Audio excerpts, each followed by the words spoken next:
Hello everyone, very good morning to all of you. So once again, welcome to BPSC TRE 7th phase mock. ठीक है, आज भी आप लोगों का मॉक 2 ही चलेगा क्योंकि कल मैंने मॉक 2 के लिए आपके अराउंड 60-70 क्वेश्चंस रखे थे, बट वो कंप्लीट हो नहीं पाए थे, तो पहले हम उसको कंप्लीट कर लेते हैं, फिर हम मॉक नंबर 3 करेंगे. ठीक है, क्योंकि कोशिश या प्लानिंग तो यही थी कि हम लोग पूरे 60 या 80 क्वेश्चंस करेंगे एक दिन में, बट विद एक्सप्लेनेशन नहीं हो सकते. वो देख लिया मैंने 2 दिन में, विद एक्सप्लेनेशन पूरे 80 क्वेश्चंस करना बहुत ही मुश्किल है.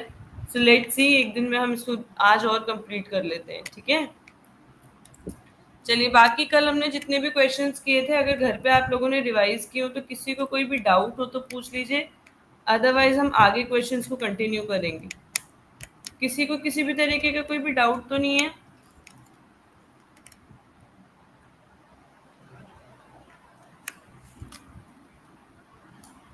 चलिए. So once again very good morning to all of you. Supriya, Sushma, Ranjit, Shilpi, Nikhat, Ranjana, Ankit and everyone. ठीक है, चलिए देखिए.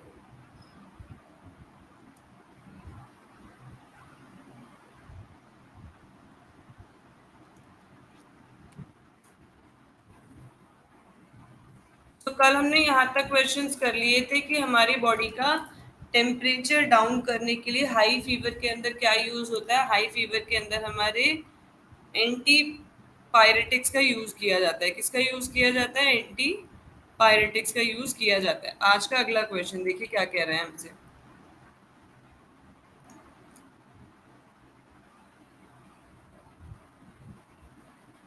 पर ये भी कर लिया था मैंने, आप लोगों को ये दे तो दिया था, केमिस्ट्री इन एवरीडे लाइफ. यहाँ से करना है. नेक्स्ट बताइए, अल्ट्रा वायलेट रेडिएशंस. अगला क्वेश्चन आप लोगों से कह रहा है अल्ट्रा वायलेट रेडिएशन जो है वो हमारे अर्थ तक नहीं पहुंच पाती है क्योंकि अर्थ के आसपास क्या है. कमेंट्स के अंदर आंसर नहीं देंगे, मैं पोल शुरू कर रही हूँ. पोल में ही आंसर देंगे, कल की तरह भूल चुके हो.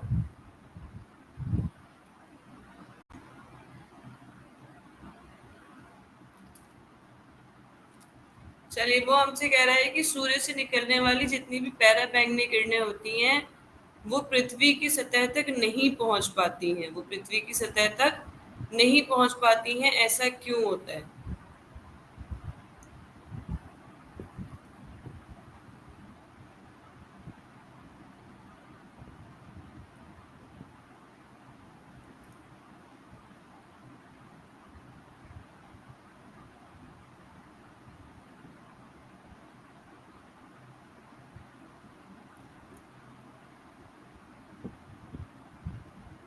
तो इसका करेक्ट आंसर क्या हो जाएगा?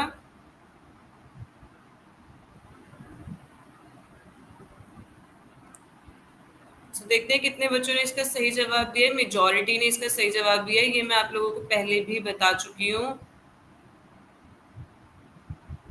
ये मैं आप लोगों को पहले भी बता चुकी थी कि यूवी रेडिएशंस को हमारे स्ट्रेटोस्फियर में मौजूद ओजोन पहले ही क्या कर लेता है? पहले ही उसे एब्जॉर्ब कर लेता है. अगला बताइए, Curie is the unit of. Curie किसकी यूनिट है?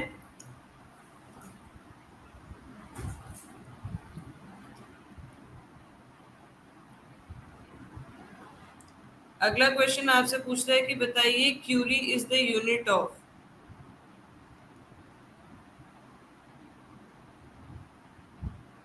ये इन्होंने खोज के नाम पे इनका ये यूनिट रखी गई है. आज पोल बहुत देर में स्टार्ट हुआ.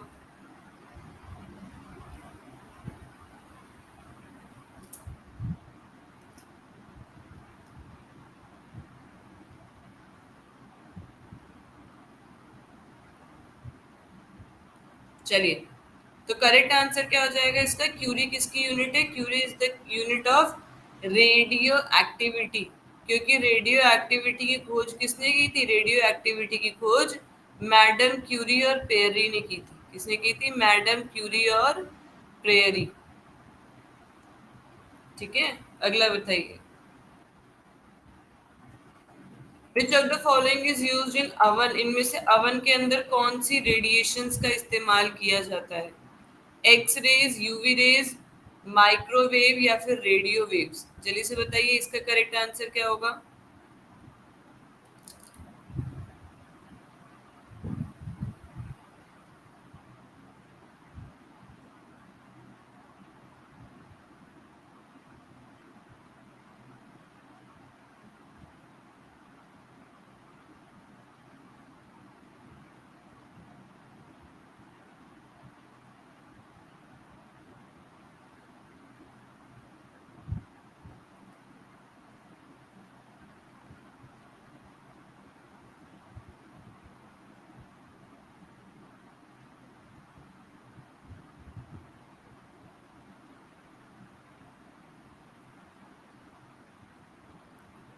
करेक्ट आंसर क्या होगा इसका? करेक्ट आंसर होगा इसका माइक्रोवेव। करेक्ट आंसर क्या होगा? यूवी रेडिएशंस के अंदर जो रेडिएशंस यूज की जाती हैं वो कौन सी होती हैं? वो होती हैं माइक्रोवेव्स होती हैं। ठीक है,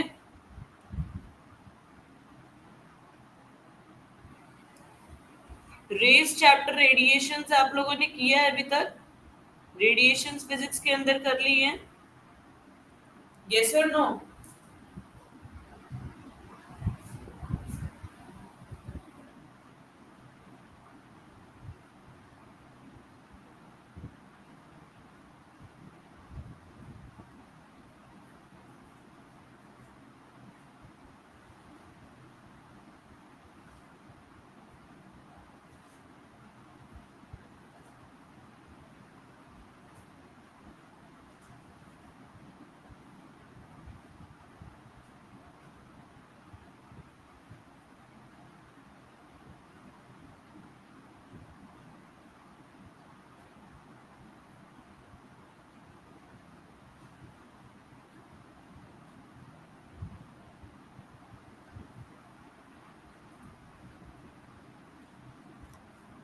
चलिए, तो कोई बात नहीं, रेडिएशंस की मैं आप लोगों को एक पीडीएफ दे दूंगी, उसके अंदर आपकी सारी रेडिएशंस होंगी, जिसमें किस रेडिएशन की खोज किसने की थी और उन रेडिएशंस का इस्तेमाल कहाँ पे किया जाता है, ये सारी चीजें हम एक बार लास्ट में बात कर लेंगे। पहले एक बार अ, सारे बाकी सारे क्वेश्चंस कर लेते हैं, वरना पूरी क्लास इन रेडिएशंस में ही चली जाएगी, है ना? कहीं ऐसा ना हो ज्यादा टाइम के चक्कर में पूरी क्लास ही रेडिएशंस की बन जाए मॉक की जगह। तो चलिए आगे क्वेश्चन करते हैं, लास्ट में मैं आप लोगों को कल की तरह पूरी रेडिएशंस बता दूंगी।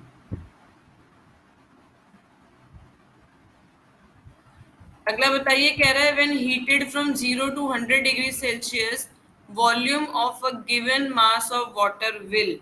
जब हम पानी को क्या करेंगे?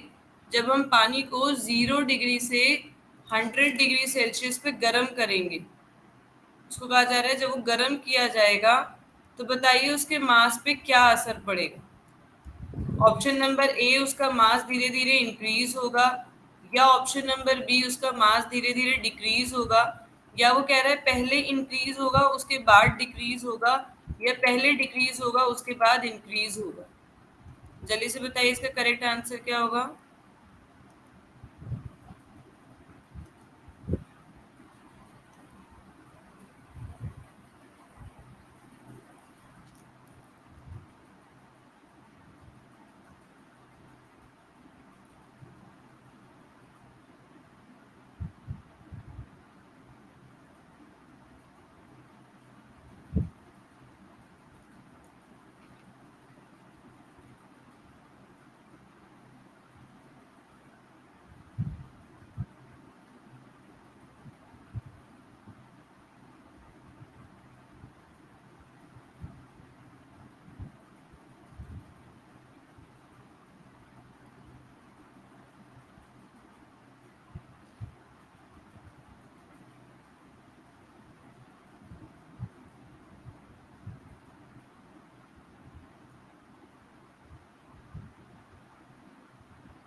चलिए, तो इसका करेक्ट आंसर क्या हो जाएगा? नहीं, इसका करेक्ट आंसर क्या होगा? पहले उसका मास जो है वो क्या होगा? वो पहले इंक्रीज होगा, उसके बाद वो क्या होगा? उसके बाद वो डिक्रीज होगा। ठीक है, थर्मल एक्सपेंशन की एक थ्योरी होती है, थर्मल एक्सपेंशन की थ्योरी के अकॉर्डिंग। ठीक है, फिजिक्स हो गई है क्या? इसे कहा जाता है थर्मल एक्सपेंशन थ्योरी। ठीक है, नहीं तो सर करवा देंगे ये सारी चीजें। थर्मल एक्सपेंशन थ्योरी के अकॉर्डिंग जब भी आप पानी को गर्म करोगे, देखो जब तक यहाँ पे सॉलिड या फिर आइस मेंशन नहीं है, वाटर का मतलब होता है लिक्विड वाटर, जो पानी हम पीते हैं, वो पानी जब आप गर्म करते हो ना, तो 0 से 4 डिग्री तक, 0 से 4 डिग्री तक क्या होता है, 0 से 4 डिग्री तक उसका जो मास है, वो मास क्या होगा, वो मास इंक्रीज होगा। उसका जो मास है वो क्या होता है, वो इंक्रीज होता है, क्योंकि 0 से 4 डिग्री तक ये जो वाटर है ये कॉन्ट्रैक्ट करता है टिल इट रीचेस। तो ऐसा कह सकते हैं 0 से 4 डिग्री तक लिक्विड या वाटर, वाटर लिख देती हूँ मैं यहाँ पे, water contracts till its maximum density, यानी कि वो इतना कॉन्ट्रैक्ट करता है जब तक वो अपनी अधिकतम घनत्व तक ना पहुंच जाए, तब तक उसके मॉलिक्यूल्स में क्या होती है, संकुचन होता है, कॉन्ट्रैक्शन होता है। और इस तरीके से जब डेंसिटी बढ़ जाती है तो उसके मास में भी आपको चेंजेस देखने को मिलते हैं। और इस तरीके से उसका मास क्या है, पहले इंक्रीज होता है और उसके बाद क्या हो जाता है, उसके बाद डिक्रीज हो जाता है। ठीक है, तो करेक्ट आंसर इसका ऑप्शन नंबर 3 है, पहले वृद्धि होगी फिर कमी हो जाएगी। चलिए अगला बताइए, सन में जो लगातार एनर्जी बन रही है, सन के अंदर जो लगातार एनर्जी बन रही है वो कौन से प्रोसेस के थ्रू बन रही है, nuclear fusion, nuclear fission, radio activity या आर्टिफिशियल रेडियो एक्टिविटी, परमाणु संलयन, परमाणु विखंडन, रेडियो धार्मिकता या कृत्रिम रेडियो धार्मिकता। कमेंट के अंदर कोई भी आंसर नहीं देगा, जिसको भी आंसर देना है, कमेंट के अंदर कोई आंसर नहीं देगा, जिसको भी आंसर देना है वो लोग पोल के अंदर आंसर देंगे। सुप्रिया कह रही है सर ने करवा दिया, तो फिर तो ये चीज सर ने करवा दी, फिर भी गलत आंसर दिया था पिछले क्वेश्चन का। जब सर करवा चुके हैं थर्मल एक्सपेंशन, फिर भी गलत आंसर दिया है।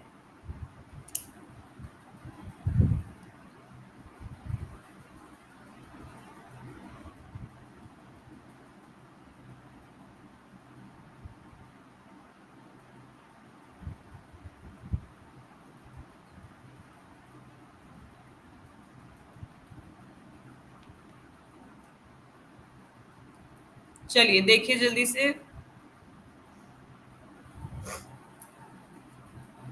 करेक्ट आंसर क्या हो जाएगा इसका, न्यूक्लियर फ्यूजन। सन के अंदर क्या होता है, हाइड्रोजन का न्यूक्लियस, दो हाइड्रोजन के न्यूक्लियस मिलके हीलियम जैसा न्यूक्लियस बनाते हैं और साथ में रिलीज होती है क्या, बहुत सारी एनर्जी। ध्यान रखिएगा, आप ये नहीं कहेंगे तो हाइड्रोजन एटम मिलके हीलियम बना लेते हैं, वो गलत हो जाएगा।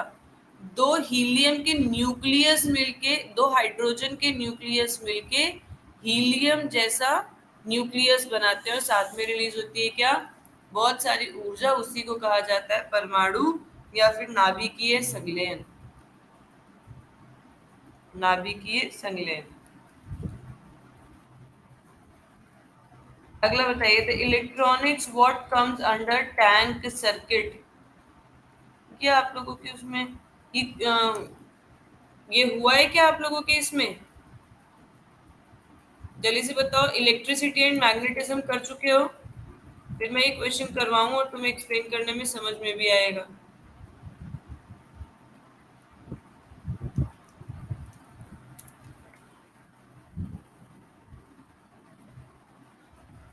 इलेक्ट्रिसिटी एंड मैग्नेटिज्म हो गया है।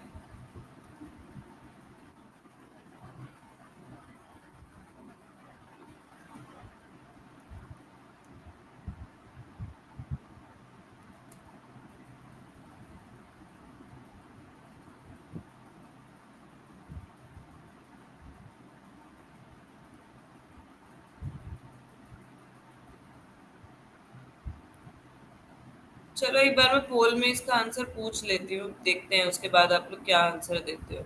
फिलहाल अभी इसको अटेम्प्ट कीजिए। अच्छा,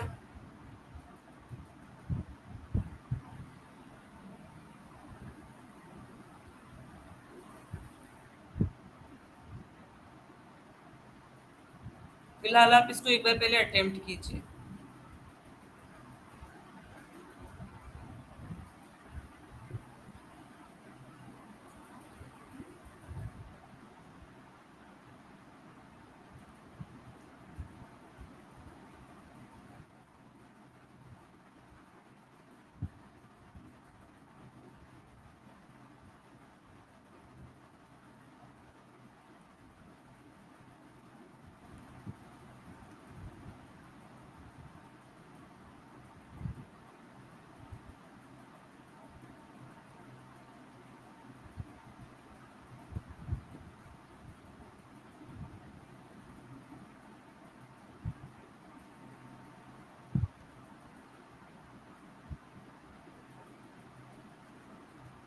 चलिए देखिए, ये जो आप लोगों का सर्किट होता है ना, देखते हैं कितने बच्चों ने सही आंसर दिया है एक बार।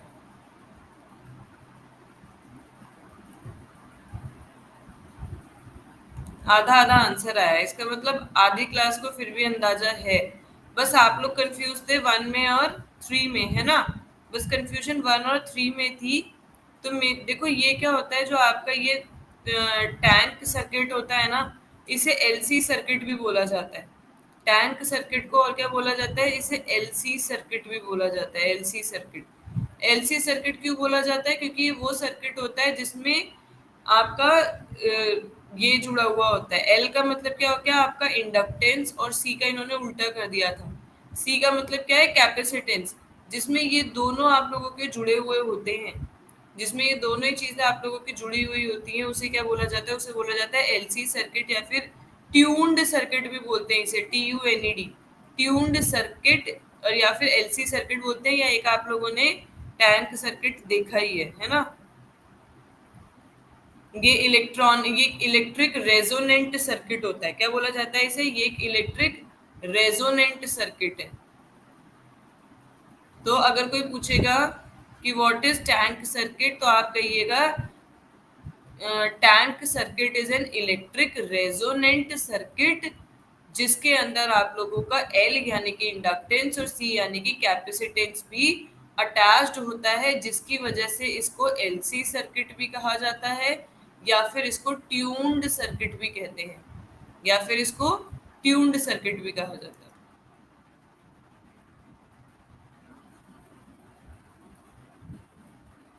नेक्स्ट बताइए, आप लोगों से पूछ रहे हैं कि कूलिस ट्यूब,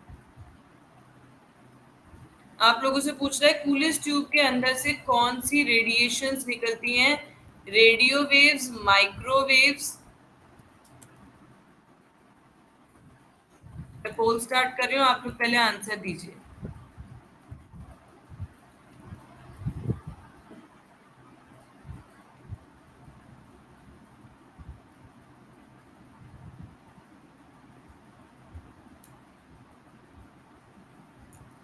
करेक्ट आंसर बताइए, इसका क्या होगा?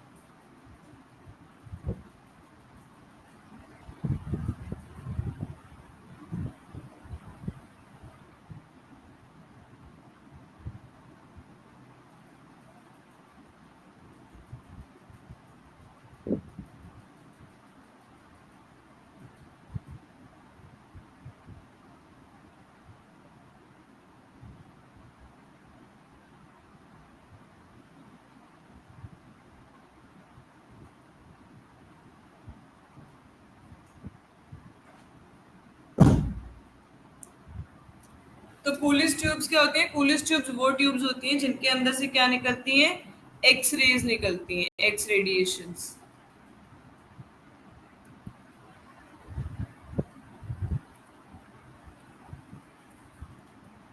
एक बार देखिए कितने बच्चों ने सही आंसर दिया है।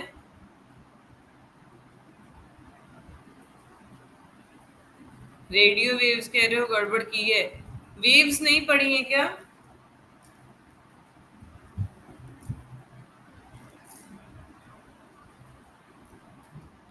चलिए करेक्ट आंसर देखिए, तो इसका करेक्ट आंसर क्या था? इसका करेक्ट आंसर था आपकी एक्स रेज। पुलिस ट्यूब में से एक्स रेज प्रोड्यूस होती हैं। अगला बताइए, which of the following is used to regulate electric supply, यानी कि विद्युत, आपसे कह रहा है विद्युत आपूर्ति के लिए निम्नलिखित में से किसका उपयोग किया जाता है? डायोड का, जेनर डायोड का, जंक्शन डायोड का, गन डायोड का, या फिर टनल डायोड का?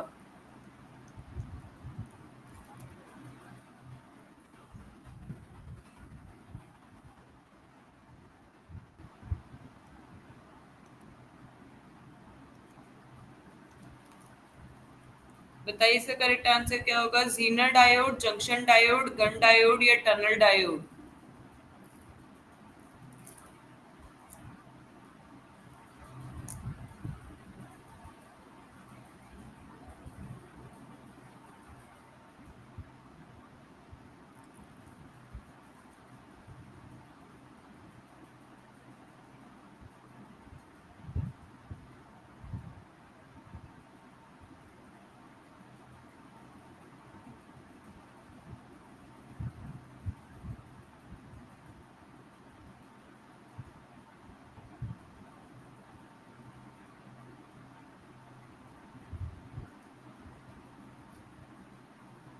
करेक्ट आंसर क्या हो जाएगा इसका? करेक्ट आंसर देखते हैं कितने बच्चों ने सही जवाब दिया। इसका करेक्ट आंसर है जीनर डायोड। 1 और 2 में कंफ्यूज थे, बट फिर भी अगर आधी क्लास सही आंसर दे रही है तो इसका मतलब बाकियों की प्रिपरेशन में कमी है और बाकी आधे बच्चों की तैयारी सही चल रही है ना? तो करेक्ट आंसर क्या हो जाएगा इसका? करेक्ट आंसर होगा आपका जीनर डायोड। अगला बताइए, the source of sun's energy. तो वही क्वेश्चन पूछा है लेकिन बस पूछने का तरीका अलग हो गया। क्वेश्चन आप देखेंगे सेम है, बस पूछने का तरीका अलग है। जल्दी से बताइए इसका करेक्ट आंसर क्या होगा? पढ़िए इसे आराम से।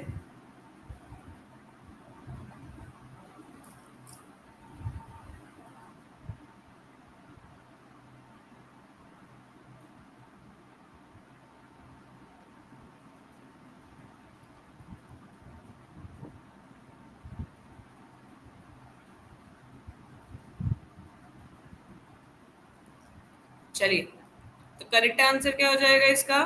करेक्ट आंसर होगा इसका न्यूक्लियर फ्यूजन, नाभिकीय संलयन, जो कि आप लोगों को बताया भी था कि दो हाइड्रोजन के न्यूक्लियस मिलके हीलियम जैसा न्यूक्लियस बना लेते हैं। ठीक है मानसी, ये जितनी भी थ्योरी वाली चीज है ना बच्चे, थ्योरी क्लास से भी आप लोगों की चल तो रही है।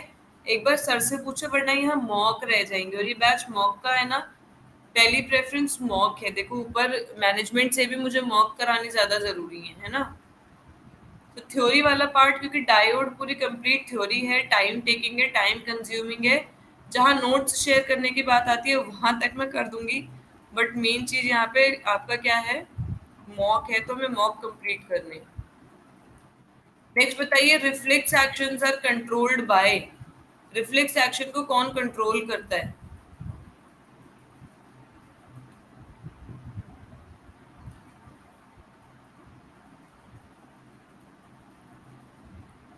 अभिजीत पोल के अंदर आंसर दीजिए, कमेंट्स के अंदर नहीं।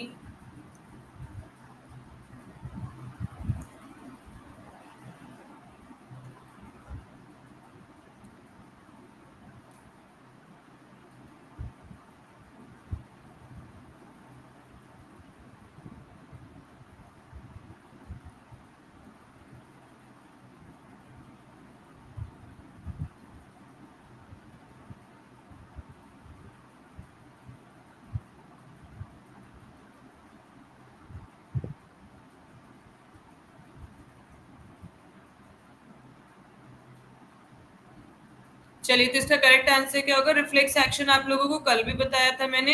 रिफ्लेक्स एक्शन में क्या होता है? आपके ब्रेन को सोचने को मौका ही नहीं मिलता। इससे पहले तो गर्म बर्तन पे लगाए हुए हाथ को आपका स्पाइनल कॉर्ड क्या कर लेता है? पीछे खींच लेता है।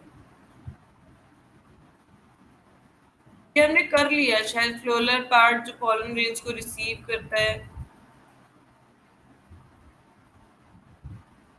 Edible underground stem, modified underground stem, डाइलम।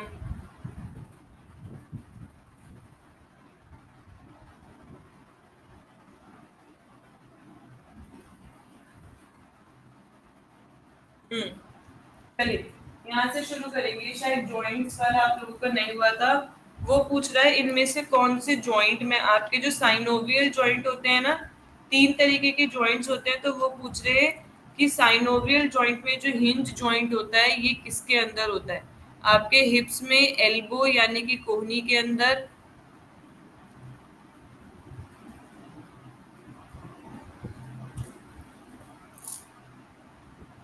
जल्दी से बताइए, शोल्डर में या रिस्ट में?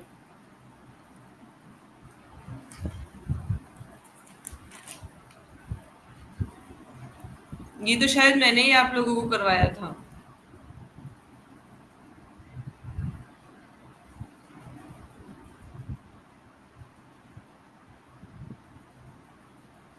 करेक्ट आंसर क्या हो जाएगा इसका? इसका करेक्ट आंसर होगा आपके एल्बो में। आपका एल्बो हो गया, कोहनी हो गई, नी यानी कि घुटना हो गया, और आपकी फिंगर हो गई।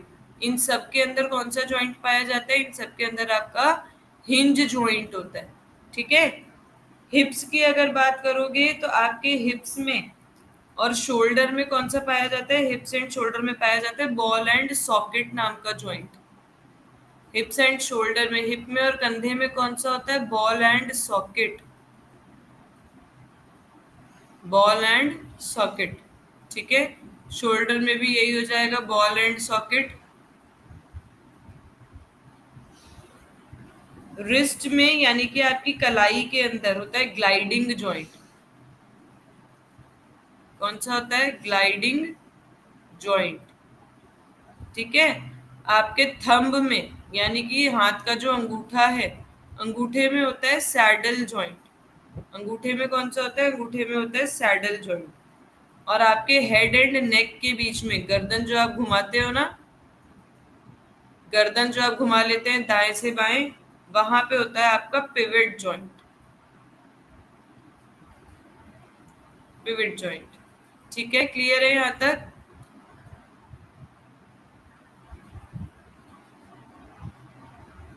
तो मैंने सारे जॉइंट्स बता दिए आप लोगों को। ये सारे कौन से थे? ये सारे ही आपके साइनोवियल जॉइंट है। सारे कौन से हैं? ये सारे आपके साइनोवियल जॉइंट्स हैं। चलिए अगले क्वेश्चन की तरफ बढ़ते हैं।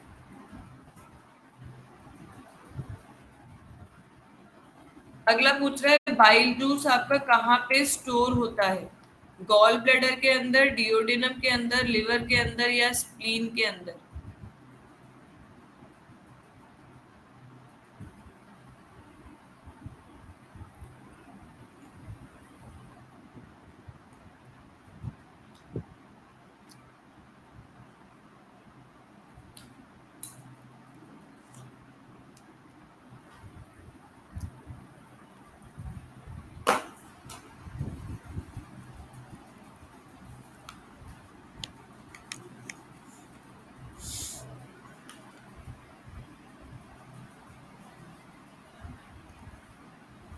कल हो गया था, फिर भी देखते हैं मानसी कितने बच्चों ने सही जवाब दिया है। देखो अभी भी सिर्फ आधी क्लास 66% बच्चे ही सही जवाब दे पाए हैं।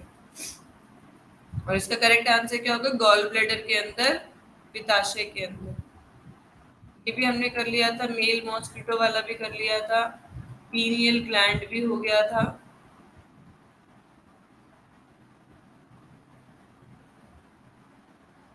ये वही क्वेश्चंस आप लोगों के रिपीट हो गए। ठीक है, अगली पीडीएफ अपलोड कर रही हूँ मैं।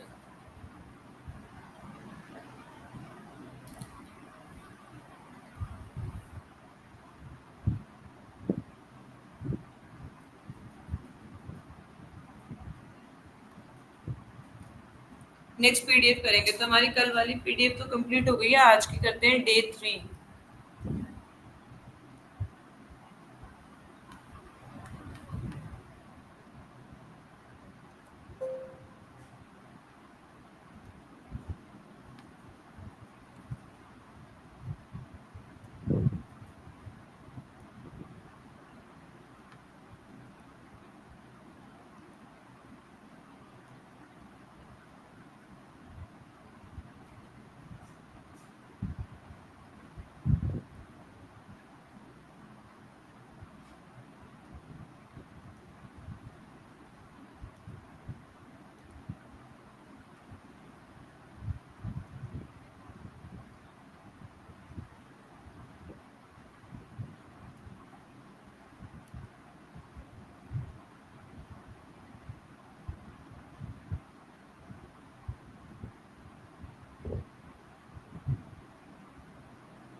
चलिए अगला क्वेश्चन आप लोगों से पूछ रहा है कि बताइए मोस्ट कॉमनली यूज्ड प्रिजर्वेटिव कौन सा है?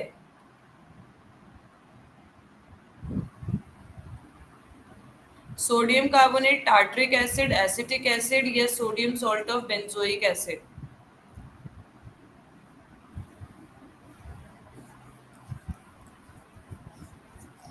जल्दी से बताइएगा इसका करेक्ट आंसर क्या होगा।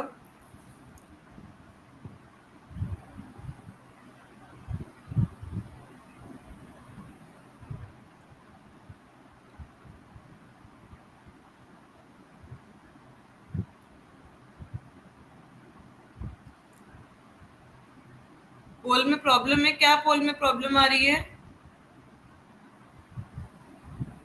करेक्ट आंसर क्या होगा इसका? करेक्ट आंसर हो जाएगा sodium salt of benzoic acid, या फिर आप लोगों को कभी कभी ऑप्शन में दिख सकता है सोडियम बेंजोएट, या फिर क्या मिलेगा? Sodium benzoate. और प्रिजर्वेटिव होते क्या है? प्रिजर्वेटिव उन केमिकल सब्सटेंसेस को बोला जाता है जो खाने को लंबे समय तक स्टोर करके रखने के लिए, संग्रहित करके रखने के लिए इस्तेमाल किए जाते हैं। जैसे घर में टमाटर की चटनी अगर हम बनाएंगे तो बहुत जल्दी खराब हो जाएगी, लेकिन वही आप सॉस लेके आते हो, खोल भी देते हो बॉटल को, फिर भी देखो कितने लंबे टाइम तक आप लोगों की वो सॉस चलती रहती है, क्योंकि उस सॉस के अंदर क्या मिलाया हुआ होता है? सोडियम बेंजोएट मिलाया हुआ होता है, जो कि उसको खराब होने से बचा के रखता है। ठीक है,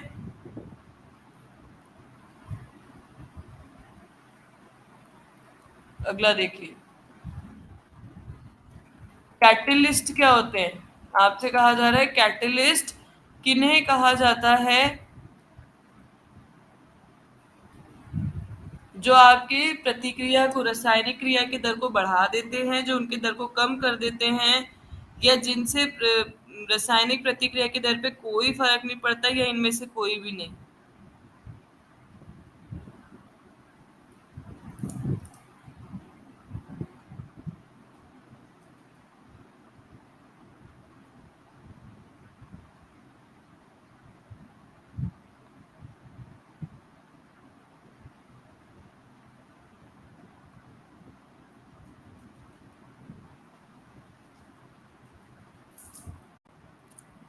चलिए, तो इसका करेक्ट आंसर क्या हो जाएगा? कैटलिस्ट क्या होते हैं? कैटलिस्ट वो होते हैं जो आपके रेट ऑफ रिएक्शन को, खुद तो ना तो जुड़ते हैं ना किसी के साथ टूटते हैं, बस उनका काम क्या होता है? आपके रेट ऑफ रिएक्शन को इंक्रीज करना। हाँ, मेन चीज एक जो पूछी जाती है, आपसे पूछा जाता है आपको अमोनिया पता है? नाइट्रोजन से, नाइट्रोजन से आप अमोनिया बना सकते हो। अमोनिया से फिर उर्वरक यानी कि फर्टिलाइजर बनाए जाते हैं। और ये जब आप हाइड्रोजन और नाइट्रोजन को जोड़ के, हाइड्रोजन और नाइट्रोजन को जोड़ के जब आप अमोनिया बनाते हैं, तो इस पूरे प्रोसेस को कहा जाता है हेबर्स प्रोसेस। ये इसलिए बता रही हूँ क्योंकि एग्जाम में कई बार पूछा है कि अमोनिया बनाने के लिए या उर्वरक बनाने के लिए किस प्रोसेस का यूज किया जाता है, तो बता दीजिएगा हेबर्स प्रोसेस का यूज किया जाता है। और इस प्रोसेस के अंदर दो कैटलिस्ट यूज किए जाते हैं, एक तो मॉलिब्डेनम और एक आयरन। एमओ का मतलब क्या है? एमओ का मतलब है मॉलिब्डेनम, और एफई का मतलब क्या है? एफई का मतलब है आयरन। ठीक है,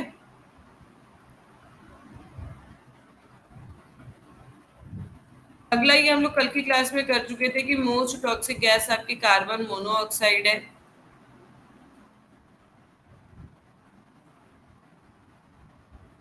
अगला बताइए, सार मिल्क के अंदर कौन सा एसिड होता है? खट्टे दूध के अंदर, खट्टे दूध के अंदर कौन सा एसिड पाया जाता है?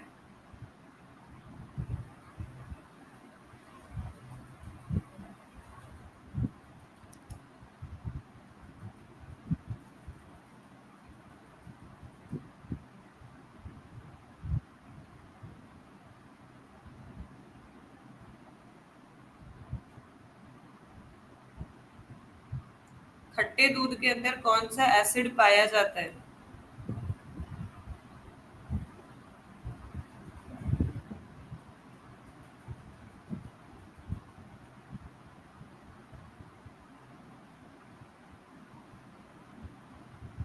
चलिए, तो इसका करेक्ट आंसर क्या हो जाएगा? कोई बात नहीं मानसी, जो क्वेश्चंस रिपीट हो रहे हैं वो इसीलिए डाले गए हैं क्योंकि जो ज्यादा बार आपके एग्जाम में पूछे गए हैं ना, वो क्वेश्चन मैंने प्रीवियस ईयर के ही लिख रखे हैं।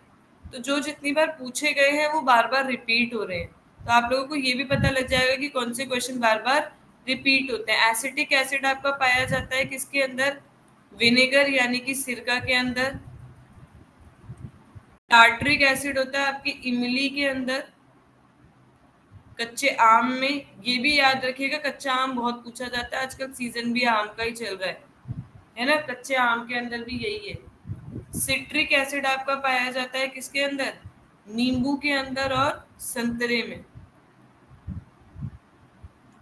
लैक्टिक एसिड आपने देख ही लिया, ये दही में होता है।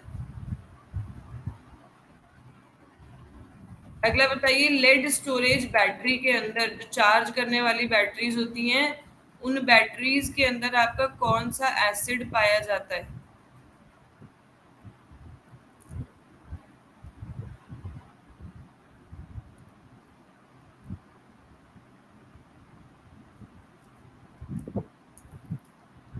जल्दी से बताइए, उसके अंदर फॉस्फोरिक एसिड होगा, हाइड्रोक्लोरिक एसिड होगा?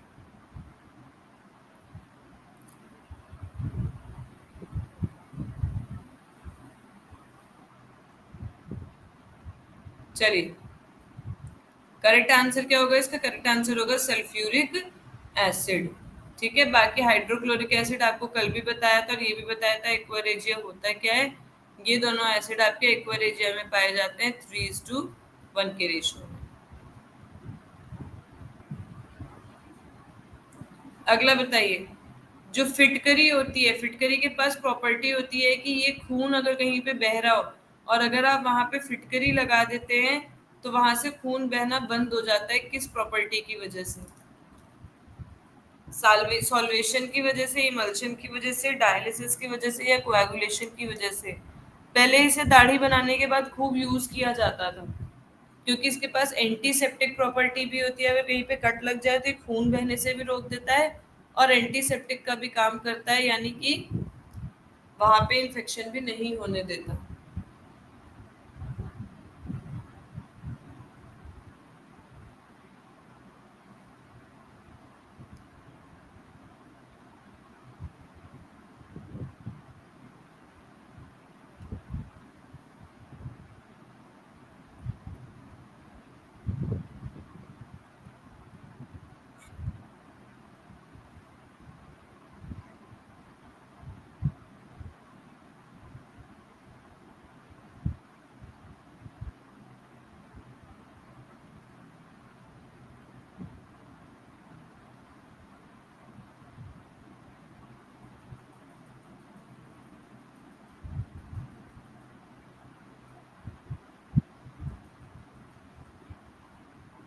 चलिए, तो इसका करेक्ट आंसर क्या हो जाएगा आपका? कोएगुलेशन की वजह से। किसकी वजह से? कोएगुलेशन की वजह से। अगला बताइए, प्लास्टर ऑफ पेरिस किससे बनता है? किसका आप गर्म करेंगे तो उससे प्लास्टर ऑफ पेरिस बनेगा? Epsom salt, gypsum salt, blue vitriol, या green vitriol? What is emulsion? Mansi, liquid in liquid या सॉलिड इन लिक्विड का जो सॉल्यूशन होता है ना, उसको इमल्शन बोला जाता है। जैसे आप पेंट में देखते हो, जो घरों में पेंट किया जाता है, ऑयल को वाटर में मिलाया जाता है, लिक्विड इन लिक्विड का सॉल्यूशन हो गया, वो भी इमल्शन है। या फिर आप दूध में देखते हो, जो आपका फैट है, वो फैट मलाई जो है वो पूरी दूध में घुली हुई रहती है उबालने से पहले, वो भी एक इमल्शन है।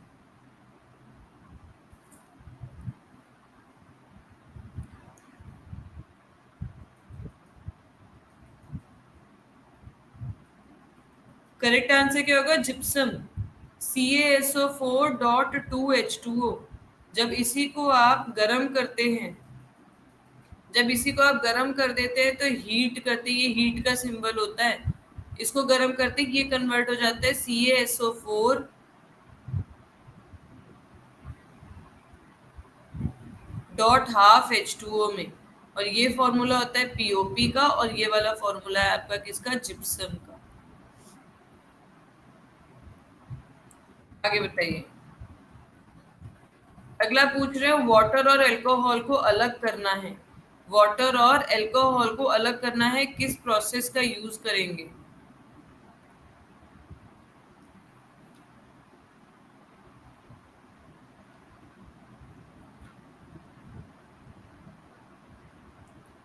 तो यहाँ पे क्या होता है, जो आपका अल्कोहल है, इसका जो बॉइलिंग पॉइंट है वो होता है 78 डिग्री सेल्सियस। वाटर का बॉइलिंग पॉइंट कितना होता है? वाटर का बॉइलिंग पॉइंट होता है 100 डिग्री सेल्सियस। अब आपने किया क्या, आपके पास ये कुछ इस तरीके से कंटेनर था, ठीक है? आपने इसके अंदर क्या किया, आपने इसके अंदर वाटर और अल्कोहल वाटर और अल्कोहल दोनों का जो सॉल्यूशन था उसे डाल दिया। ठीक है, इसे आप देखेंगे ये ऊपर जाके इस तरीके से एक ट्यूब से जुड़ा हुआ होगा।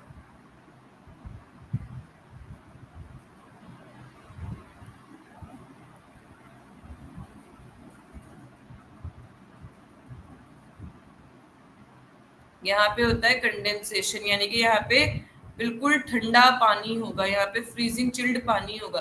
तो अब होगा क्या, जब आप इसको गर्म करेंगे, इस कंटेनर को जब आप गर्म करेंगे, तो एल्कोहल का क्योंकि बॉइलिंग पॉइंट कम है, एल्कोहल का बॉइलिंग पॉइंट कम है, इसीलिए वो पहले वेपर्स में कन्वर्ट हो जाएगा और यहाँ से भाप बन के ऊपर की तरफ उड़ जाएगा। अब जब यहाँ ठंडे पानी के बीच में ये पहुंचेगा, तो यहाँ पे ये फिर से लिक्विड में कन्वर्ट हो जाएगा और इस तरीके से आपका एल्कोहल यहाँ पे इकट्ठा हो जाएगा। और पीछे जो बचा रह जाएगा, पीछे जो बचा हुआ रह जाएगा वो रह जाएगा सिर्फ पानी पानी। तो आप देखोगे यहाँ पे आपका पानी पानी बचा रह गया, और 78 डिग्री पे उबलने के बाद यहाँ पे जो आपका इकट्ठा हुआ है वो क्या है, वो सारा है एल्कोहल। और इस तरीके से जब हम बॉइलिंग पॉइंट के अंतर की वजह से इन्हें गर्म करके अलग करते हैं, तो इसको बोला जाता है फ्रैक्शनल डिस्टिलेशन। क्या कहा जाता है उसे, उसे कहा जाता है आपका फ्रैक्शनल डिस्टिलेशन। ठीक है, चलिए अगले क्वेश्चन की तरफ आते हैं। बताइए इनमें से मिल्क शुगर, देखिए क्वेश्चन वही है, बस पूछने का तरीका अलग है। आपसे कह रहा है मिल्क शुगर किसे कहा जाता है।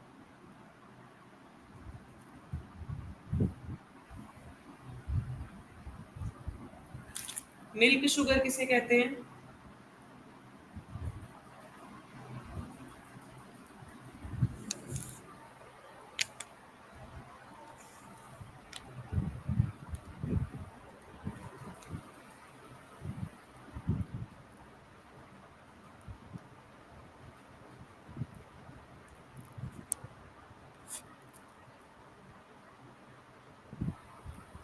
चलिए, तो आपकी मिल्क शुगर किसे कहा जाता है, मिल्क शुगर कहा जाता है लैक्टोज को। किसे कहा जाता है, लैक्टोज को। माल्टोज को क्या कहते हैं, कल भी बताया था। माल्टोज को कहा जाता है अनाज की शर्करा, ग्रेन शुगर। सुक्रोज होती है टेबल शुगर, जो हम अपने घर में चीनी खाते हैं, है ना, ये सुक्रोज बनी होती है किससे, ग्लूकोज और गैलेक्टोज को मिला के। क्योंकि यही शुगर जो घर में हम चीनी खाते हैं ये गन्ने से मिलती है, इसीलिए इसको केन शुगर भी कहा जाता है। क्योंकि ये शुगर केन से मिलती है, इसीलिए इसको केन शुगर भी कहते हैं। चलिए अगला क्वेश्चन बताइए। आपसे कह रहा है बताइए पेट्रोलियम किसका मिक्सचर है। पेट्रोलियम किसका मिक्सचर है, एलिमेंट्स का, हाइड्रोकार्बन्स का, पॉलीमर्स का, या सॉल्ट का।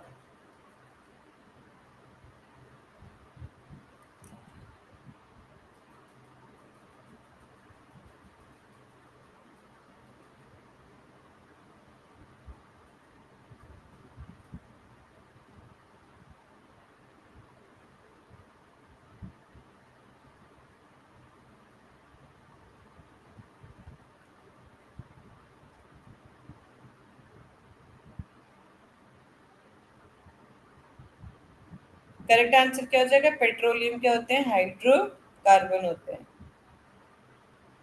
ये रहा देखो, ये सारा आपका दिया हुआ है कि पेट्रोलियम क्या है। पेट्रोलियम को ब्लैक गोल्ड यानी कि काला सोना भी कहा जाता है। ठीक है, ये आपको जमीन के नीचे से नहीं, ये आपको समुद्र के नीचे से मिलता है। जब समुद्र में रहने वाले जीव कई सारे सालों तक, देखो समुद्र में रहने वाले जो जीव हैं, जब वो मर जाते हैं, उनकी मृत्यु हो जाती है और उनका शरीर समुद्र के तल में बस जाता है, तो मिट्टी की परतों के नीचे ढकने के बाद उनमें डीकम्पोजिशन होता है और उसी से क्या बनता है, उसी से आपका पेट्रोलियम बनता है। अब इसी पेट्रोलियम से आप डिस्टिलेशन करके कई सारे ईंधन बना सकते हैं। जैसे पहला ईंधन हो गया आपका कोक, डिस्ट्रक्टिव डिस्टिलेशन से बनता है। अगला क्या है आपका कोल गैस, कोल गैस के अंदर 55% हाइड्रोजन है, 30% मीथेन है, 4% कार्बन है और 3% गैर अस्थिर अशुद्धियां हैं, यानी कि नॉन वोलेटाइल इम्प्यूरिटीज हैं। अब देखो यहाँ से आप लोगों को मेन चीजें हैं जो ध्यान रखनी है, याद रखनी है। वाटर गैस, वाटर गैस के अंदर मेन कंपोनेंट क्या होता है? हाइड्रोजन के साथ कार्बन मोनोऑक्साइड मिली हुई होती है। इसी वाटर गैस को जब कोल गैस के साथ मिलाया जाता है तो बहुत अच्छा ईंधन बनता है। ठीक है। प्रोड्यूसर गैस, देखो जब कार्बन के साथ, कार्बन मोनोऑक्साइड के साथ नाइट्रोजन मिलाओगे तो प्रोड्यूसर गैस बनती है।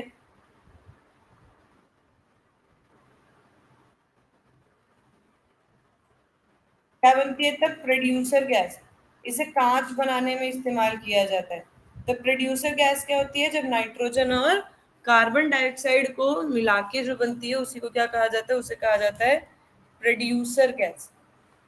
अगली है आपकी ऑयल गैस। ऑयल गैस के अंदर मीथेन, इथाइलिन, एसिटाइलिन सारी गैसेस मिक्सचर होती हैं। नेचुरल गैस, देखो कई बार आपने सुना होगा नेचुरल गैस, कई लोग मीथेन को ही नेचुरल गैस कह देते हैं, जबकि ऐसा नहीं है। नेचुरल गैस के अंदर मीथेन इथेन दोनों मौजूद होती है, बस मीथेन जो है वो ज्यादा मात्रा में मौजूद है। अंतर क्या है कि आपकी जो मीथेन है वो कैसी है? वो हाई अमाउंट में मौजूद है, वो ज्यादा मात्रा में मौजूद है। और इसी को क्या कह दिया जाता है? इसी को कहा जाता है आपका नेचुरल गैस। तो आप देख सकते हैं नेचुरल गैस के अंदर मीथेन और इथेन दोनों चीजें हैं। फिर कई बार मीथेन को ही बायोगैस और गोबर गैस भी कह देते हैं, जबकि वो भी सही बात नहीं है, क्योंकि बायोगैस या गोबर गैस के अंदर चार चार गैसेस होती हैं। हाँ, मीथेन का अमाउंट यहाँ पे भी क्या होता है? मीथेन का अमाउंट यहाँ पे भी कैसा है? ज्यादा है। यहाँ पे भी मीथेन का अमाउंट कैसा है? मीथेन का अमाउंट ज्यादा है। फिर आपके आपने देखा होगा गाड़ियों में सीएनजी होते हैं, कंप्रेस्ड नेचुरल गैस। तो जब नेचुरल गैस क्या है? नेचुरल गैस होती है आपकी मीथेन इथेन। तो जब कंप्रेस करोगे तब भी उसके अंदर क्या मौजूद होगी? मीथेन और इथेन। गाड़ियों में तो सीएनजी होते हैं, लेकिन घरों में जो यूज करते हैं उसके अंदर एलपीजी होती है। घर में जो ईंधन इस्तेमाल किया जाता है या जो सिलेंडर आता है चूल्हे में जो लगाते हो, उसमें क्या होती है? उसमें एलपीजी गैस होती है। और एलपीजी में मेनली आपकी कौन सी गैस पाई जाती है? एलपीजी के अंदर मेनली आपकी ब्यूटेन मौजूद होती है। क्या मौजूद होती है? ब्यूटेन। पर ये तीनों ही गैसेस कैसी हैं? ये तीनों ही गैसेस गंधहीन हैं। तीनों ही गैसेस कैसी हैं? गंधहीन है, यानी कि ओडरलेस है। और इसका नुकसान क्या है कि अगर कभी भी गैस लीक हुई तो आपको पता ही नहीं चलेगा। इसीलिए इसके अंदर मिलाया जाता है क्या? इसीलिए इसके अंदर मिलाया जाता है इथाइल मरकैप्टेन या फिर थायो इथेनॉल। थायो इथेनॉल, ताकि आप क्या पता लगा सके? लीकेज का पता लगा सके, क्योंकि इस गैस की बहुत ही ज्यादा अजीब सी गंदी सी स्मेल होती है। ठीक है। नेक्स्ट क्या है आपका? पेट्रोल, जो आप गाड़ियों के अंदर यूज करते हैं। कई बार पूछ लिया जाता है कि पेट्रोल की क्वालिटी किससे बताई जाती है? तो पेट्रोल की क्वालिटी आप बताते हैं ऑक्टेन नंबर से। जितना कम ऑक्टेन नंबर होगा उतना अच्छा पेट्रोल माना जाता है, क्योंकि ज्यादा ऑक्टेन नंबर होने से क्या होता है? गाड़ी में खड़खड़ाहट होने लगती है, नॉकिंग होने लगती है ना, जिसके लिए फिर टीईएल या फिर बीटीएक्स मिलाया जाता है ना, एंटी नॉकिंग एजेंट इन्हें कहा जाता है। हालांकि टीईएल अब इंडिया के अंदर बैन हो चुका है, क्योंकि इसके अंदर लेड मौजूद है, और इंडिया में लेड फ्री पेट्रोल का यूज कर रहे हैं। इंडिया के अंदर आप कैसा पेट्रोल यूज कर रहे हो? Lead free. और अगर टेट्रा इथाइल लेड मिला दोगे उसके अंदर, पेट्रोल के अंदर, तो फिर उसमें लेड आ जाएगा, जिससे पोल्यूशन होता है बहुत ज्यादा। तो अब जो हम यूज कर रहे हैं वो क्या है आपका? वो है बीटीएक्स, बेंजीन टोल्यूइन जाइलीन। जैसे ऑक्टेन नंबर से पेट्रोल की क्वालिटी बताई जाती है, ऐसे ही सीटेन नंबर से क्या बताया जाता है? डीजल की क्वालिटी बताई जाती है। किसकी क्वालिटी बताई जाती है? डीजल की। ठीक है। नूतन क्लास 6 बजे शुरू हुई थी। चलिए, तो आप लोगों को 5 मिनट का एक ब्रेक दे रही हूँ। 7 बज के 5 मिनट में हम लोग दोबारा से शुरू करेंगे। ठीक है। Will start at 7:05। तो अगर किसी को जाके अपना चाय दूध पानी ला के रखना है तो रख लीजिए। 5 मिनट का एक ब्रेक दे रही हूँ।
चलिए जल्दी से देखिए।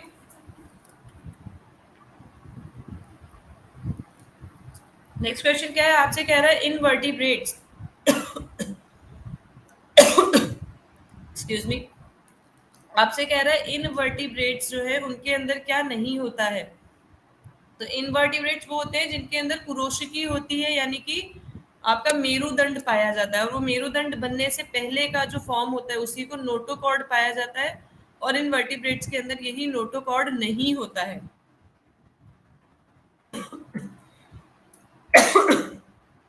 एक्सक्यूज मी, आपसे कह रहा है which of the following agriculture practice जो है वो आपके वाटर रिसोर्सेज को पॉल्यूट करने के लिए रिस्पॉन्सिबल है। बताइए इसका करेक्ट आंसर क्या होगा।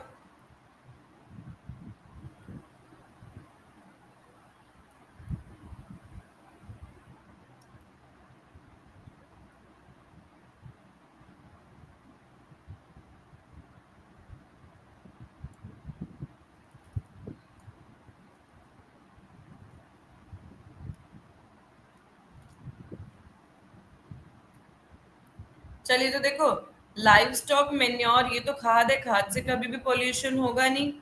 केमिकल फर्टिलाइजर से होगा, केमिकल पेस्टिसाइड से होगा, यानी कि बी एंड सी क्या हो गया इसका करेक्ट आंसर हो गया। बी एंड सी क्या है इसका करेक्ट आंसर। अगला आपसे पूछ रहा है वाटर पॉल्यूशन के लिए इनमें से कौन सा रिस्पॉन्सिबल है। ये सारे ही अनवांटेड वीड्स है, ये सारे ही अनवांटेड पेड़ पौधे हैं, लेकिन पूछ रहा है पानी के अंदर कौन सा होता है। Parthenium, elephant grass, water hyacinth, या दोनों।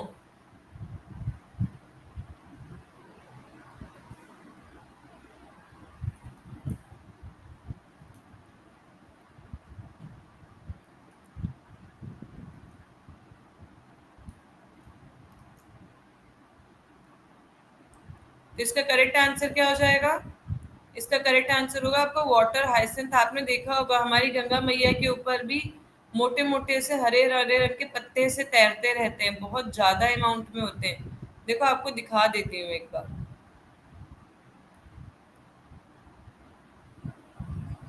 और पार्थीनियम होता है, घासें होती है छोटे छोटे सफेद फूल वाली। और एलिफेंट ग्रास होता है आपके गन्ने की खेती में ही ज्यादातर देखने को मिलता है, लंबी लंबी घास होती है ये।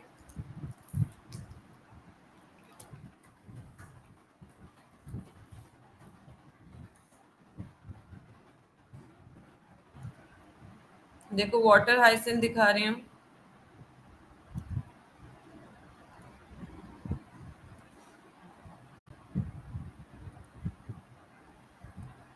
ये देखिए, ये रही आपकी वाटर हाइसिंथ,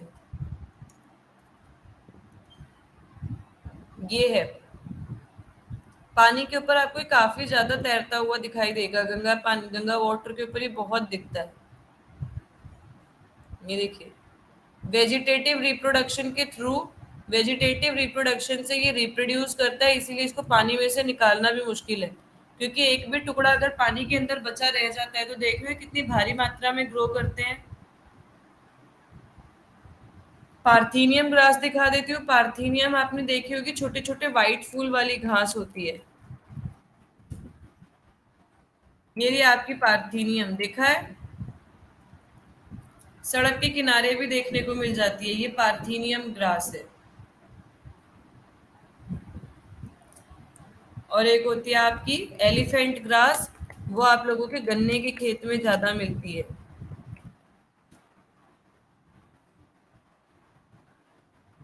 ये रे, ये देखिए, ये गन्ना नहीं है, ये वो अनवांटेड घास है। ठीक है, गन्ने के खेत में होती है।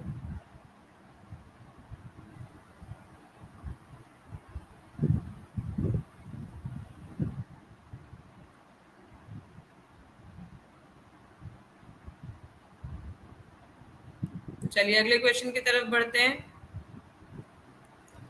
नेक्स्ट क्वेश्चन देखिए, आपसे कह रहा है कि बताइए इनमें से किसकी वजह से पॉल्यूशन नहीं होता है। इनमें से किसकी वजह से पॉल्यूशन नहीं होता है। पेट्रोल जलाने से, सौर ऊर्जा का प्रयोग करने से, रबड़ जलाने से, या सभी से। बताइए इसका करेक्ट आंसर क्या होगा।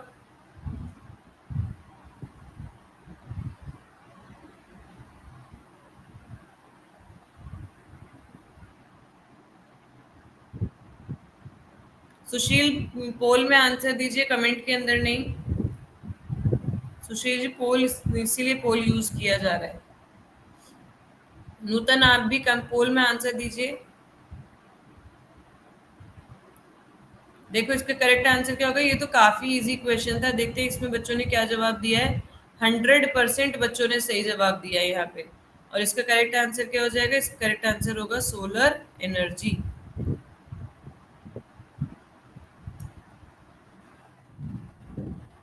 अगला बताइए, प्लांट में से जो एक्स्ट्रा पानी होता है, प्लांट के अंदर जो एक्स्ट्रा पानी होता है उसे प्लांट कैसे निकालता है? इवेपोरेशन से, ऑस्मोसिस से, डिफ्यूजन से या ट्रांसपीरेशन से?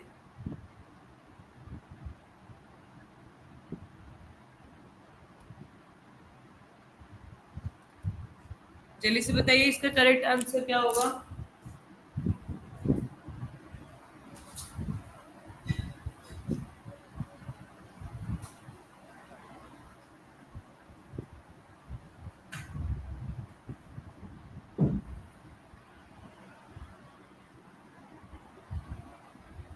तो इसका करेक्ट आंसर क्या हो जाएगा, ट्रांसपीरेशन। जब उसके पत्तों में जो छोटे छोटे छिद्र होते हैं, स्टोमेटा जिसे आप बोलते हो, उससे जब वाटर लॉस होता है तो उसी को क्या कहा जाता है, उसी को कह दिया जाता है ट्रांसपीरेशन।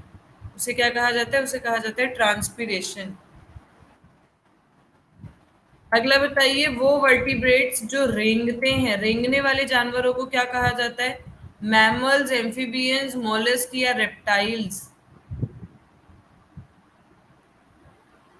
रेंगने वाले जानवर जैसे छिपकली हो गई, सांप हो गया, मगरमच्छ हो गया, स्नेल हो गया, ये जो रेंगने वाले जानवर है इन्हें क्या कहा जाता है?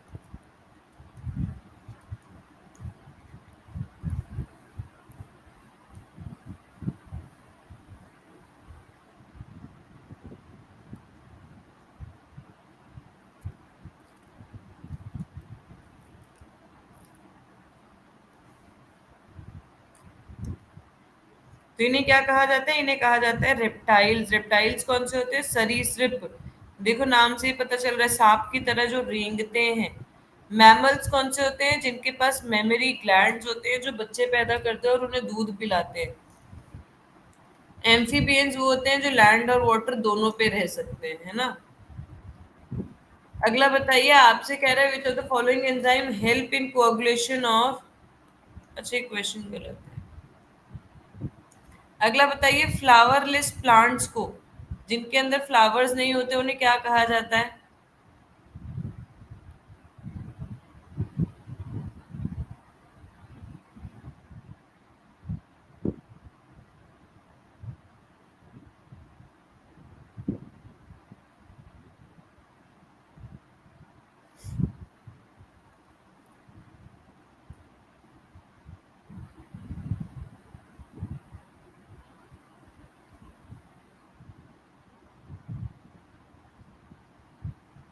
मैंने पोल के अंदर गलत आंसर मार्क कर दिया। इसका correct answer option number D होगा, क्रिप्टोगैम्स होगा। मैंने शायद फेनेरोगैम्स लगा दिए। ठीक है, इसका करेक्ट आंसर होगा आपका क्रिप्टोगैम्स। दो तरीके के आपके जो प्लांट्स होते हैं, प्लांट किंगडम के अंदर प्लांट्स को दो भागों में बांटा गया है। एक होते हैं आपके क्रिप्टोगैम्स और एक होते हैं फेनेरोगैम्स। क्रिप्टोगैम्स के अंदर आपके ब्रायोफाइटा, थैलोफाइटा और टेरिडोफाइटा आते हैं। ये क्या होते हैं, ये आपके फ्लावरलेस या सीडलेस होते हैं। फ्लावरलेस या कह सकते हो ये कैसे हैं, ये सीडलेस है। फेनेरोगैम्स में आते हैं आपके एंजियोस्पर्म और जिम्नोस्पर्म्स। ठीक है, इसका करेक्ट आंसर क्या था आपका, इसका करेक्ट आंसर था आपका क्रिप्टोगैम्स।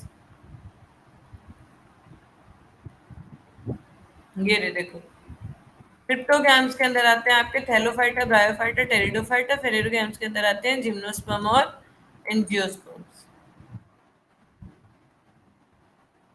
ये देखो, कल ही आप लोगों को बताया था, फिर भी एक बार दोबारा चेक करती हूँ कितना याद है आप लोगों को। पढ़िए और इस क्वेश्चन का जवाब दीजिए।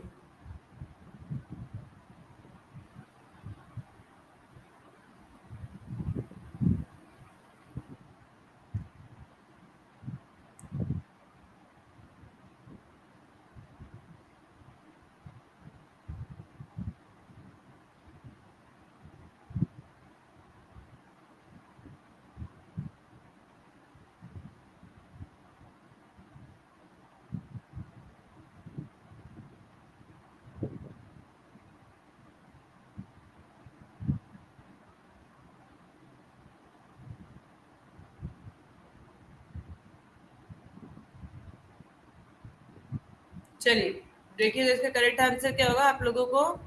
कल भी बताया गया था, बुखार के लिए एंटीपायरेटिक्स का यूज किया जाता है ना। ये रहे आपके सारे ड्रग्स। एंटीपायरेटिक्स के लिए आपका ये क्या है, ये प्रतिज्वरकारी है जो बुखार के लिए होता है। अनाल्जेसिक होते हैं जो आपके पेन किलर का काम करते हैं। एंटीबायोटिक्स होते हैं जो आपके माइक्रो ऑर्गेनिज्म को मारने के लिए खाए जाते हैं। एंटीसेप्टिक वो होते हैं जो लगाए जाते हैं, है ना। फिर क्या है, फिर आपके सल्फा ड्रग, एनेस्थीसिया, ये सब हमने देखा था।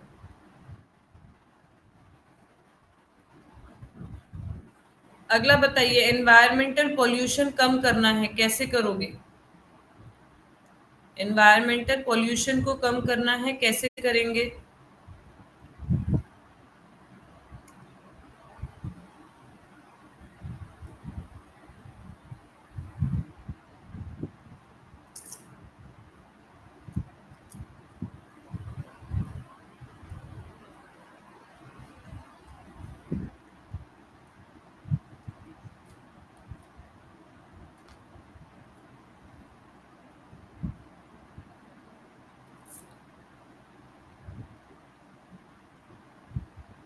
कैसे किया जाएगा, all of above. Atomic blast भी बंद करने होंगे।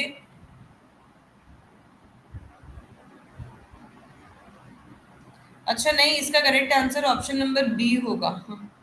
इसका करेक्ट आंसर होगा इलेक्ट्रिक व्हीकल्स से, सीवेज ट्रीटमेंट से। हाँ ठीक है, करेक्ट आंसर क्या है इसका, ऑप्शन नंबर डी, तीनों का ही इस्तेमाल करोगे।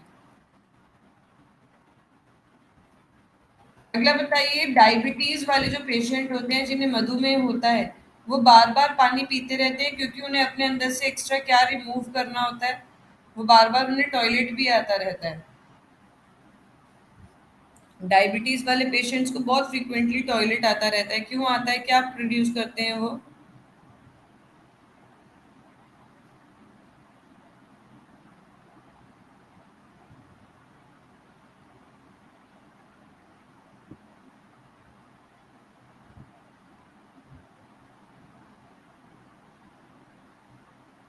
करेक्ट आंसर क्या होगा इसका, देखिए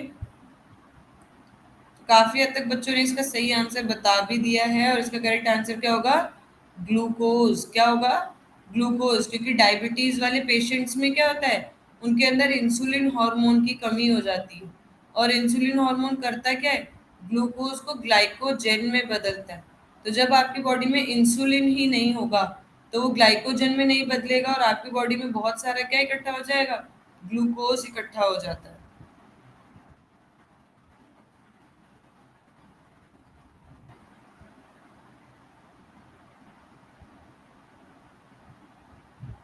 अगला बताइए, इसका करेक्ट आंसर क्या होगा।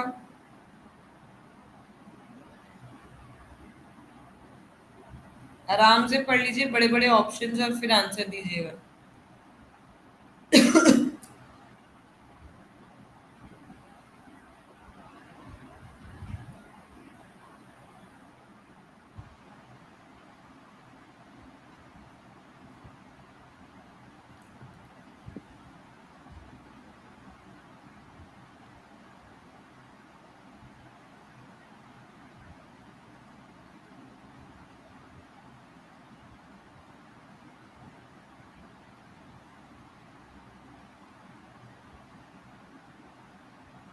करेक्ट आंसर क्या होगा इसका, ऑप्शन नंबर ए। शायद उसमें बी आ गया था। ठीक है, बी नहीं, ए। मेमोरी ग्लैंड्स के पास, मेमोरी एनिमल्स के पास, जो आपके मैमल्स होते हैं, मैमल्स के पास मेनली मेमोरी ग्लैंड भी होते हैं। इनके पास स्वेट ग्लैंड भी होते हैं, डायफ्राम भी होता है। इनके पास डाइफोडॉन्ट्स नहीं होते, इनके पास डाइफोडॉन्ट्स नहीं होते हैं। ठीक है। अगला बताइए, बायोडिग्रेडेबल वेस्ट को कन्वर्ट करने के लिए इनमें से किसका यूज करते हो।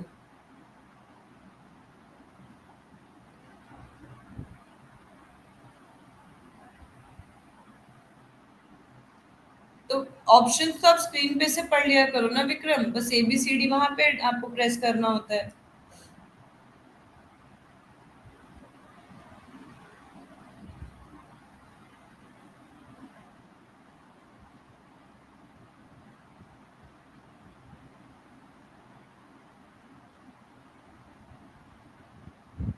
करेक्ट आंसर क्या हो जाएगा? बैक्टीरिया का इस्तेमाल किया जाता है। किसका यूज किया जाता है? बायोडिग्रेडेबल वेस्ट के डिकम्पोजिशन के लिए बैक्टीरिया काम करते हैं। अगला बताइए, आंट चारों तरफ देख सकती है, क्यों?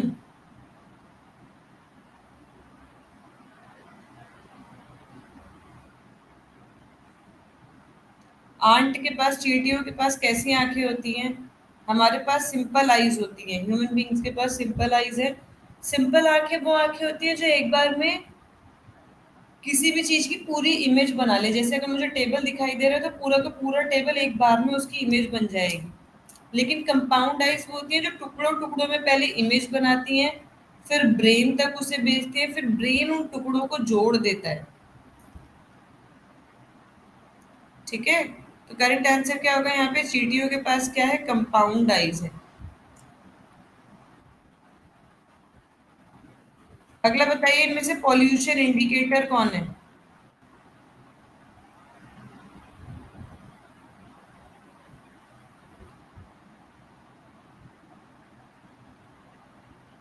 साइकस, एल्गे, ब्रायोफाइट्स या लाइकन्स?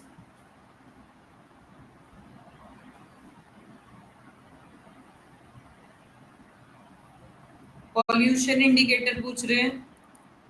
आपको पिछली पहली जो फर्स्ट क्लास हुई थी तब भी मैंने बताया था, एल्गे और फंगस जब शैवाल और कवक एक साथ सिम्बायोटिक एसोसिएशन में रहते हैं, यानी कि सहजीवी संबंध बना के रहते हैं, तो उसी को कहा जाता है लाइकन। ये लाइकन पॉल्यूटेड एरिया में ग्रो नहीं करते हैं, सिर्फ वहीं पे ग्रो करते हैं जहां पॉल्यूशन ना हो। अगला बताइए, पानी के नीचे डूबी हुई चीज का पता किससे लगाया जाता है? रेडार से, सोनार से, क्वासर से या फिर पल्सर से?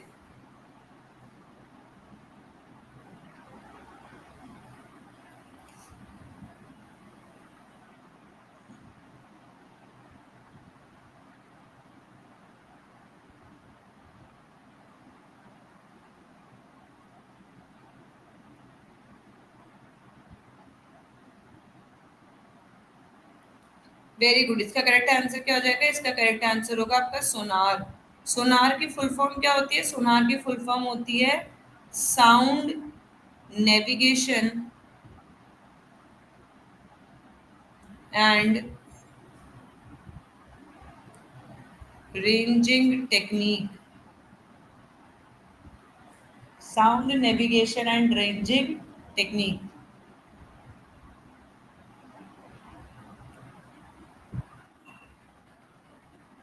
अगला बताइए, डिस्पर्जन ऑफ लाइट को पढ़ने के लिए आप किसका इस्तेमाल करते हो?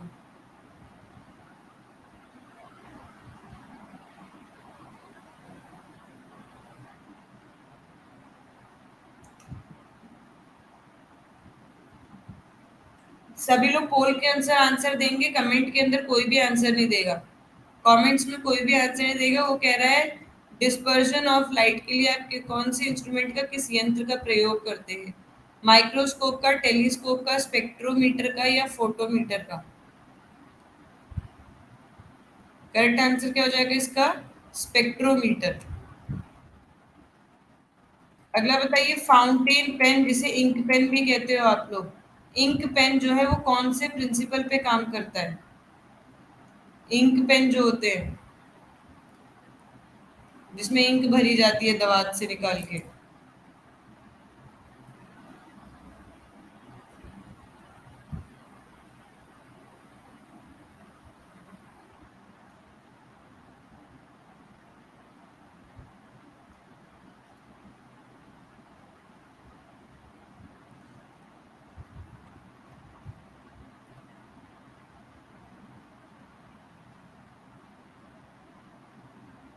करेक्ट आंसर क्या है इसका? Capillary action.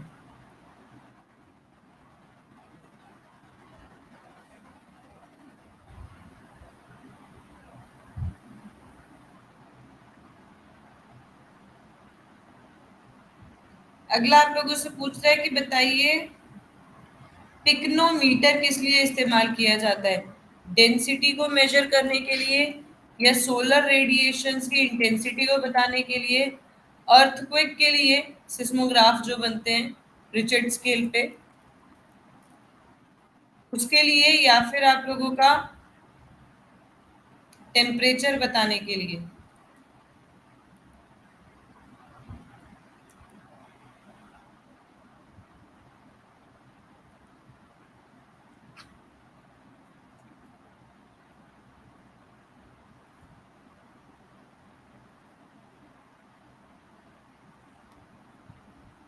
बताइए।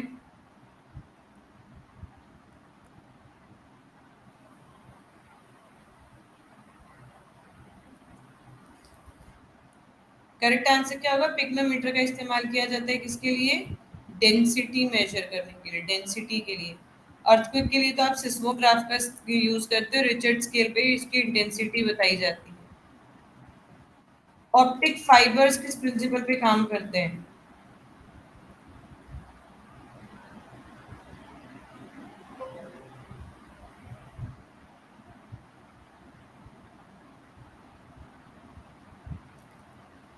मुन्ना कुमार कमेंट में आंसर मत दीजिए, जो भी आंसर देना है वो पोल के अंदर दीजिए।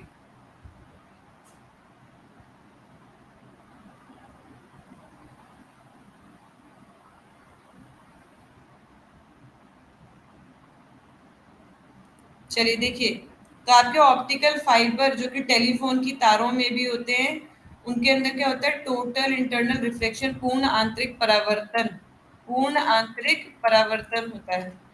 अगला बताइए, डेसिबल क्या बताता है? डेसिबल किस चीज की यूनिट है? म्यूजिकल इंस्ट्रूमेंट की, वेवलेंथ की, म्यूजिकल साउंड की, या म्यूजिकल नोट की?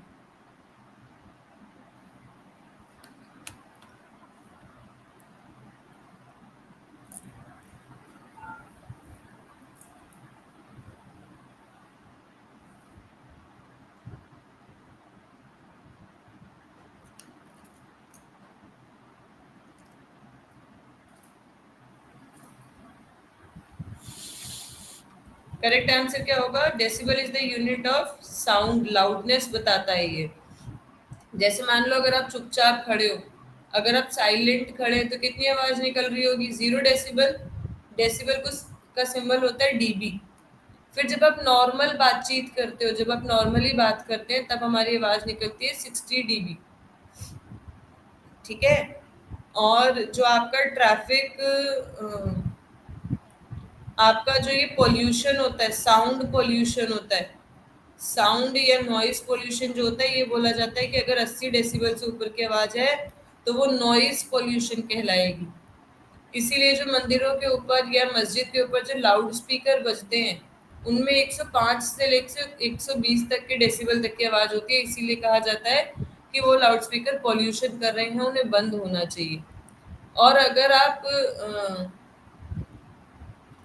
150 से ऊपर की आवाज डायरेक्टली आपके कानों में पहुंच जाती है तो वो आपके मेंटल हेल्थ को भी असर करती है। ठीक है।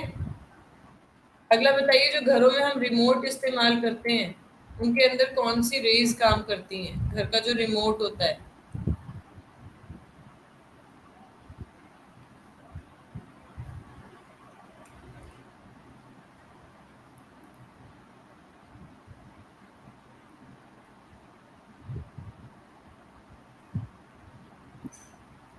घर के रिमोट में आपके कौन से रेडिएशन का काम होता है? इंफ्रारेड रेज का। किसका होता है? Infrared rays.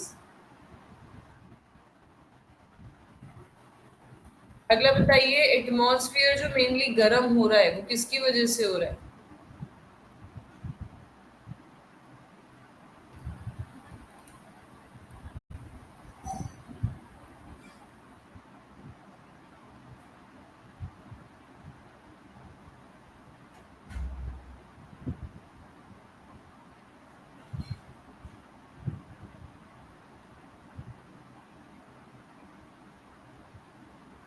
सोलर रेडिएशन तो हम सब सुनते रहते हैं ना daily. Solar radiation, solar radiation, तो मेनली जो ये गर्म है वो किसकी वजह से है? रेडिएशंस की वजह से है। अगला आपसे पूछ रहा है, एसी को डीसी में बदलने के लिए किसका इस्तेमाल करोगे? एसी को डीसी में बदलने के लिए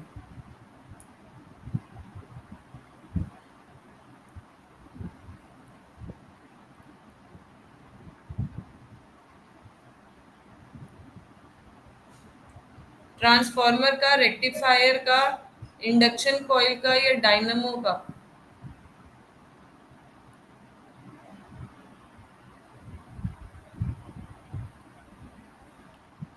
तो डायनमो क्या करता है? डायनमो तो आपकी यांत्रिक ऊर्जा को, यानी कि मैकेनिकल एनर्जी को कन्वर्ट कर देता है किसमें?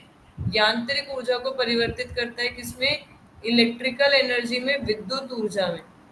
ये काम डायनमो का होता है। ट्रांसफार्मर का काम है एसी को डीसी में कन्वर्ट करना, ऑल्टरनेट करंट को डायरेक्ट करंट में कन्वर्ट करना।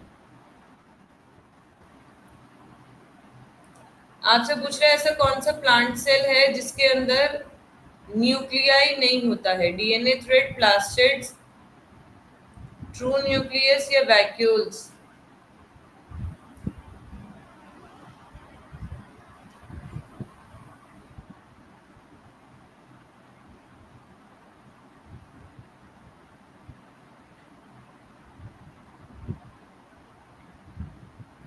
यूकैरियोटिक प्लांट्स क्या होते हैं?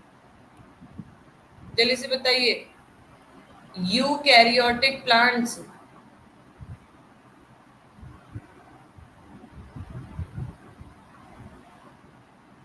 ये क्वेश्चन ही गलत है। यूकैरियोटिक्स के पास तो ट्रू न्यूक्लियस होता है, वो प्रोकैरियोटिक होते हैं जिनके पास न्यूक्लियस नहीं होता।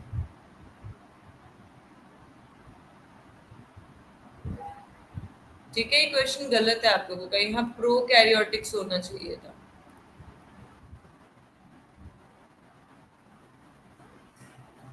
अगला बताइए, हमारे शरीर का लार्जेस्ट मिक्स्ड ग्लैंड कौन सा है?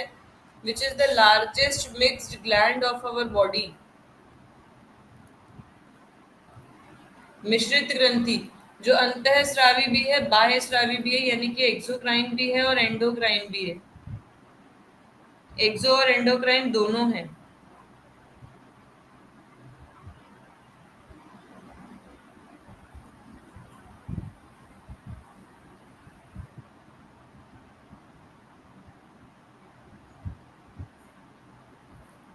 करेक्ट आंसर क्या हो जाएगा आपका? पेनक्रियाज। ये मिक्स्ड ग्लैंड है, ये अंतःस्रावी भी है और बाह्यस्रावी भी है। यहीं से आपके इंसुलिन और ग्लूकागॉन नाम के हार्मोन निकलते हैं। इंसुलिन और ग्लूकागॉन हार्मोन यहीं पे बनते हैं आपके। ठीक है, अगला बताइए, पीड़ाहारी दवाइयों को क्या कहा जाता है जो पेन किलर का काम करती हैं?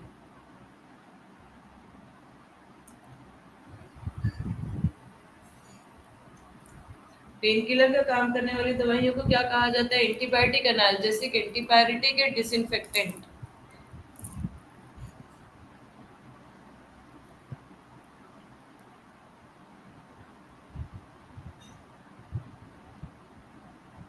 क्या कहा जाता है इन्हें? एनाल्जेसिक कहा जाता है। पेन किलर्स को क्या कहा जाता है? पेन किलर को एनाल्जेसिक कहा जाता है। एंटीपायरेटिक तो फीवर हटाने के लिए यूज की जाती है। अगला आप लोगों से पूछ रहा है कि बताइए, इलेक्ट्रॉन माइक्रोस्कोप की खोज किसने की थी?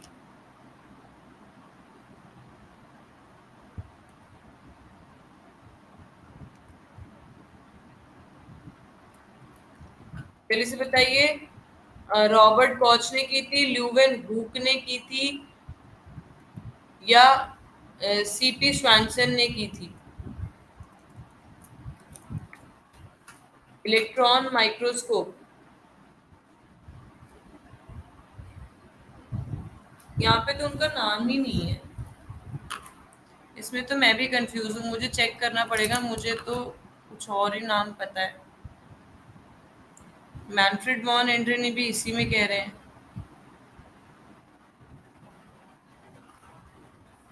अच्छा, नॉल एंड ब्रेस्का भी है।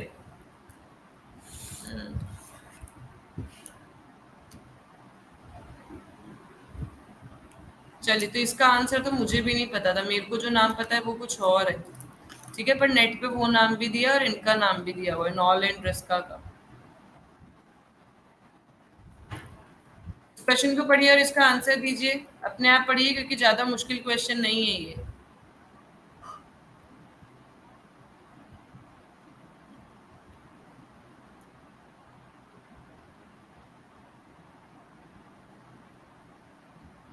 विक्रम, नाम में मैं क्या एक्सप्लेन करूं? जहां एक्सप्लेन करने वाले ऑप्शंस होते हैं मैं करती ही हूँ। आज अब ऑप्शंस ही ऐसे नहीं आ रहे जिन्हें एक्सप्लेन किया जाए।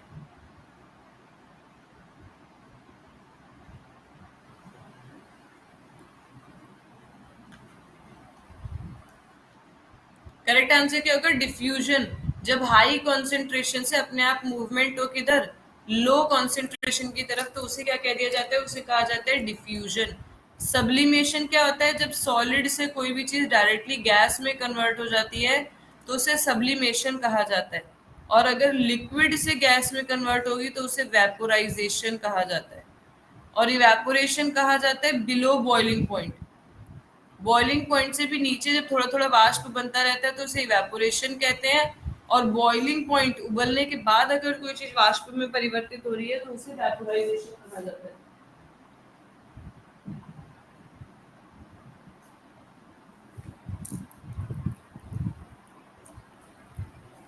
ठीक है, चलिए अगला बताइए। स्पीड ऑफ साउंड किसमें मैक्सिमम होगी?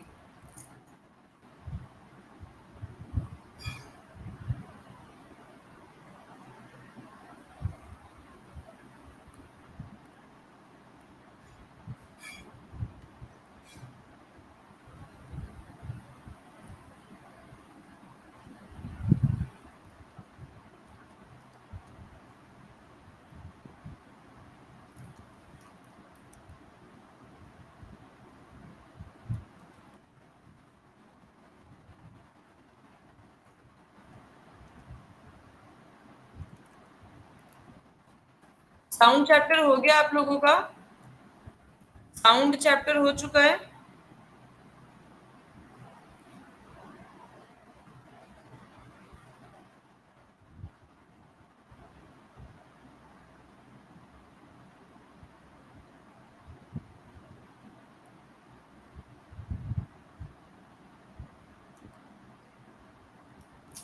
चलिए, तो करेक्ट आंसर क्या होगा इसका? करेक्ट आंसर होगा इसका ग्लास। करेक्ट आंसर क्या होगा इसका? ग्लास होगा। वो मुझसे गलती से ऊपर ही क्लिक हो गया था। ग्लास होगा। क्यों होगा? क्योंकि इसकी विस्कोसिटी कैसी होती है? इसकी लो विस्कोसिटी होती है बट हाई डेंसिटी होती है। हाई डेंसिटी होती है जिसकी वजह से इसके अंदर क्या होगा? इसके अंदर साउंड की स्पीड कैसी होगी? ज्यादा होगी।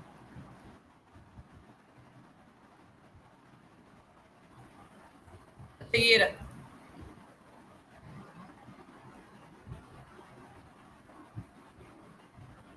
ये बताओ, अभी थोड़ी देर पहले ही आप लोगों को बताया था इसका करेक्ट आंसर। पहले इसे बताइए। अभी थोड़ी देर पहले ही बताया था ये, कल भी बताया था। ऑयल क्या होते हैं? कार्बोहाइड्रेट होते हैं, प्रोटीन होते हैं, ईस्टर्स होते हैं, या हाइड्रोकार्बन्स होते हैं?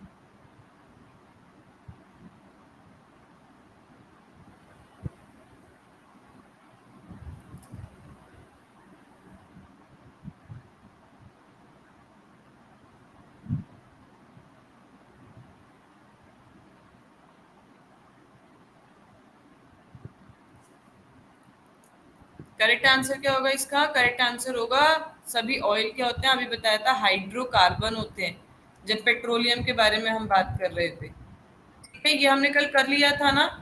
कार्बन का एटॉमिक नंबर 6 है और एटॉमिक मास 12 है। इलेक्ट्रॉन प्रोटॉन न्यूट्रॉन तीनों की संख्या देख ली थी। अगला बताइए, एटम बॉम्ब की खोज किसने की थी? एटम बॉम्ब की खोज किसने की थी?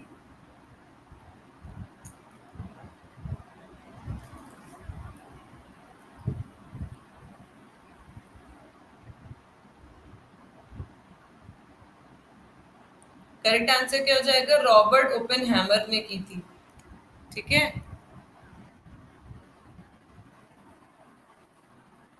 इसे पढ़िए और इसका आंसर दीजिए। आपसे पूछ रहे हैं, जो आप ये होते हैं ऑटोमोबाइल्स होते हैं, उनके अंदर से कौन सी हार्मफुल गैस निकलती है?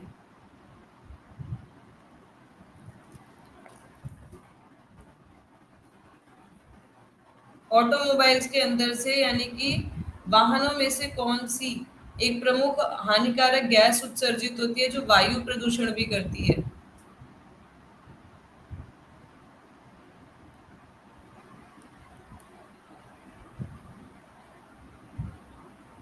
कम से कम यहाँ तो मेजोरिटी ने सही आंसर दे दिया है। करेक्ट आंसर क्या होगा आपका? Carbon monoxide.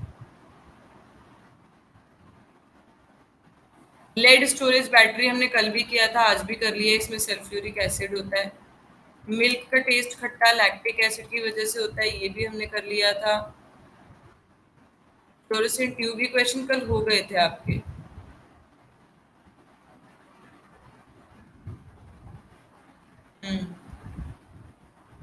ब्लॉक जो ये सारी चीजें हो चुकी हैं। चलिए, तो आज के क्वेश्चंस बस इतने ही थे। कल वापस से हम लोग 60 क्वेश्चंस करेंगे सेम टाइम पे। कल सुबह आप लोगों की फिर से 6 बजे क्लास होगी। ये वाली पीडीएफ मैं आप लोगों को अभी दे देती हूँ, ठीक है।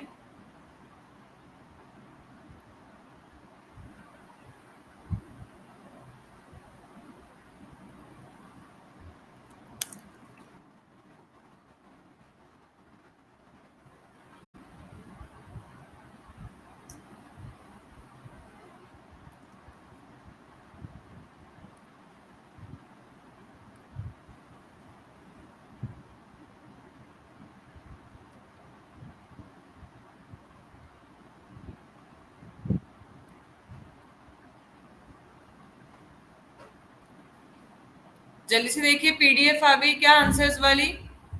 आंसर्स वाली पीडीएफ आ गई है। जहां पे आप मैसेज कर रहे हैं ना, वहीं सबसे ऊपर आप लोगों को दिख रहा होगा।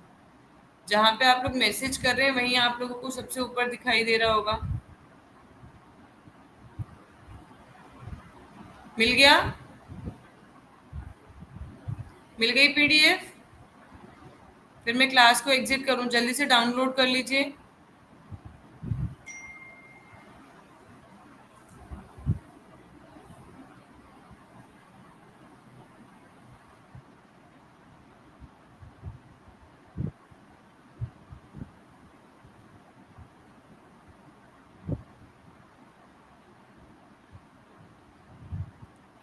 चलिए, तो आज के लिए बस इतना ही। पीडीएफ आप लोगों को दे दी गई है।